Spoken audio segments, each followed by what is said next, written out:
Hello दोस्तों, आप सबका फिर से स्वागत है सक्सेस कोचिंग अड्डा में।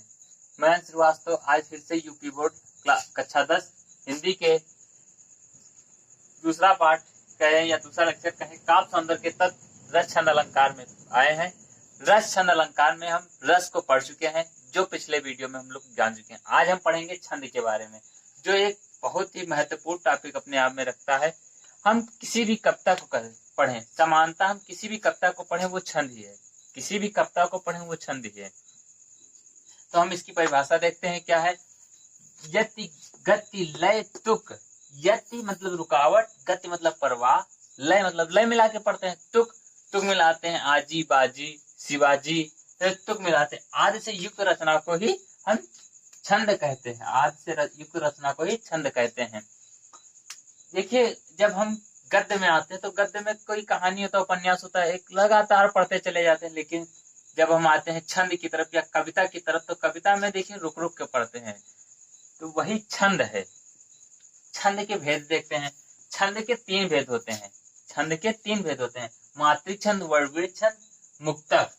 मात्रिक छंद जहां मात्रा की गणना की जाए, वर्णवृत्त छंद जहां वर्णों की गणना की जाए, मुक्तक जहां पर न मात्रा की गणना की जाए न वर्णों की गणना की जाए, वो मुक्तक होता है। आज के लगभग लोग मुक्तक ही लिखते हैं, पहली लाइन में 5 शब्द है तो दूसरी लाइन में 2 ही शब्द है, तो ऐसा मुक्तक हुआ।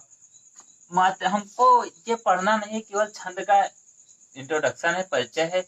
हमको केवल पढ़ना है छंद के मात्रिक छंद, जहां मात्रा की गणना की जाती है। इसमें देखिए लघु, इसमें एक होता है, और गुरु जो यश तरह का बनता है, इसे 2 मानते हैं, तो यही मात्रा की गणना की जाती है इसमें। तो हमको केवल 2 छंदों के बारे में पढ़ना है, वो भी मात्रिक छंद के भाग है, जिसमें से हमको पढ़ना है रोला। पहला हमको रोला पढ़ना है, दूसरा हमको सोरठा पढ़ना है तो बहुत सारे चौपाई, दोहा, ये हम कक्षाओं में पढ़ चुके हैं पहले ही।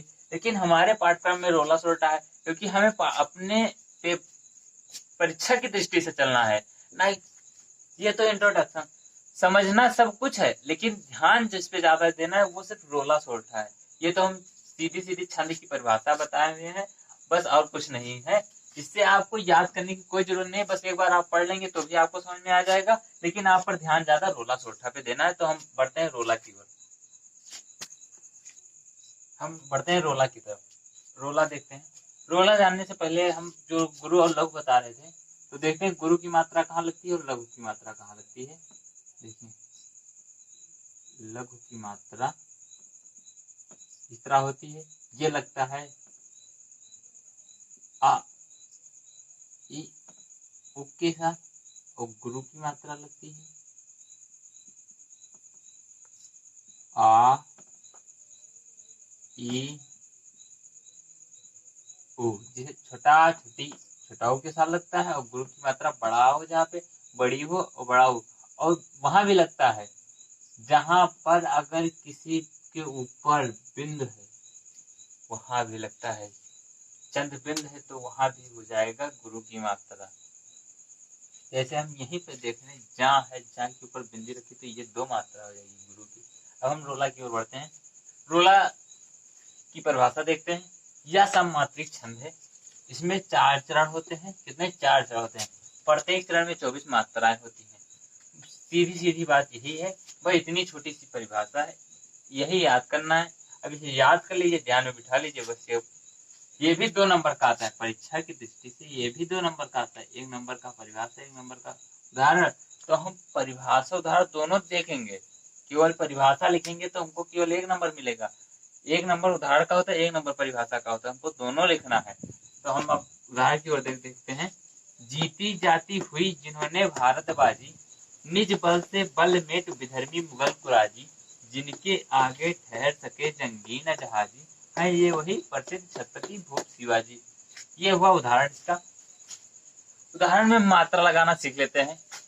देखिए, हम यही बताए हुए हैं, गुरु की मात्रा कहाँ लगती है? जहाँ बड़ी हो, बड़ा हो, बड़ाऊ हो, और लघु की जहाँ छोटा छोटी छोटाऊ हो। तो यहाँ देखते हैं, जीती, यहाँ पे बड़ी की मात्रा है ना पे, जहाँ पे, तो यहाँ क्या लगेगा? गुरु।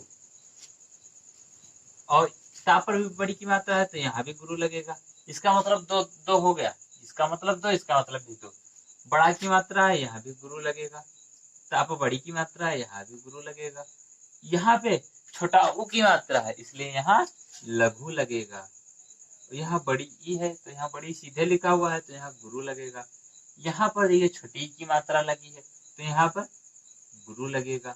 और देखिए जो आधा शब्द होता है उसकी कोई मात्रा नहीं होती, जो आधा होता है उसकी कोई मात्रा नहीं होती। यहाँ देखिए हा पर ओ की मात्रा, ये बिंदी भी है तो जब ये पहले से ही गुरु है तो इस बिंदी को माने या न माने, ये हो गया गुरु।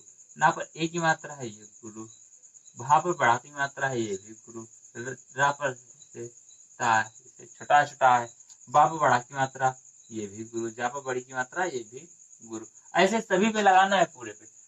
ये लगा देने से आपका स्पष्ट हो जाता है कि ये रोला ही है, मात्रा इसीलिए लगा के गिन लिया जाता है। परीक्षा में लगा देंगे तो चेक करने वाले को और आसानी हो जाएगी कि हाँ ये लगाया हुआ है, गिन के लगाया हुआ है, थोड़ा जानकार है। तो गिन लेते हैं।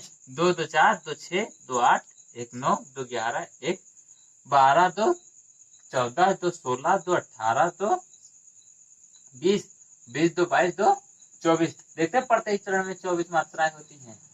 देखें परिभाषा ऐसे बनती है, नहीं अलग से परिभाषा नहीं आते। सम्मात्रिक छंद है, इसमें 4 चरण होते हैं। 4 चरण है कि नहीं है? 4 चरण। 4 प्रत्येक चरण में 24 मात्राएं होती है। देखिए पहले चरण में 24 मात्रा, ऐसे पूरे में ऐसे गिन के 24 मात्राएं आएंगी। इसमें भी 24 मात्राएं आएंगी। अब हम बढ़ते हैं अपने पाठ्यक्रम के हिसाब से। दूसरा क्या है? सोरठा है। तो सोरठा की ओर अब हम बढ़ते हैं सोरठा की तरफ। देखते हैं इसका परिभाषा क्या है। परिभाषा कहें या लक्षण कहें, दोनों एक ही चीज होती है। परिभाषा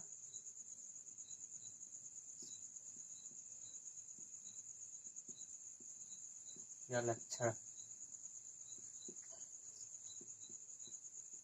दोनों एक ही चीज है, चाहे परिभाषा कहें या लक्षण कहें। तो हम देखते हैं क्या है इसकी परिभाषा। यह अर्ध सम्मात्रिक छंद, इसमें 4 चरण होते हैं। इसके प्रथम एवं तृतीय चरण में 11 मात्राएं होती है एवं द्वितीय एवं तृतीय चरण में 13 मात्राएं, द्वितीय एवं चतुर्थ चरण में 13 मात्राएं होती है। यह दोहे का उल्टा होता है। दोहे में क्या होता है? प्रथम और तृतीय चरण में 13 मात्राएं होती हैं, द्वितीय एवं चतुर्थ चरण में 11 मात्राएं, लेकिन यह उसका उल्टा है। तो सोरठा हुआ। सोरठा इस तरह की मात्र 2 लाइन की परिभाषा है, तो इसको आप याद कर सकते हैं, समझ सकते हैं क्या दोहे का उल्टा होता है। यह अर्ध सम्मात्रिक छंद है, इसमें 4 चरण होते हैं। तो यही सोरठा है, बताना है। उदाहरण देख लेते हैं। जही सुमरत सिद्ध होई गणनायक, करिवर वदन करहूं अनुग्रह सोई, बुद्धराज सुगुण सदन। ये इसका उदाहरण हुआ। एक उदाहरण आप चाहे तो और लिख लें। ये एक पहला उदाहरण हुआ। तो हमको मात्र परीक्षा में किस तरह प्रश्न पूछता है बताते हैं। ये सोरठा यहाँ तक हुआ, सोरठा खत्म हुआ। परीक्षा वाला प्रश्न बताते हैं कैसे पूछता है। परीक्षा में प्रश्न इस तरह पूछता है, रोला अथवा सोरठा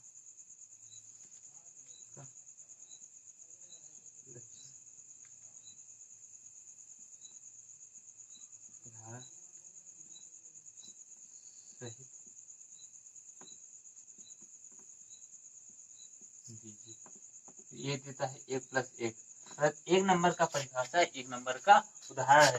तो लक्षण कहें या परिभाषा कहें, दोनों एक होता है, कंफ्यूज नहीं होना है।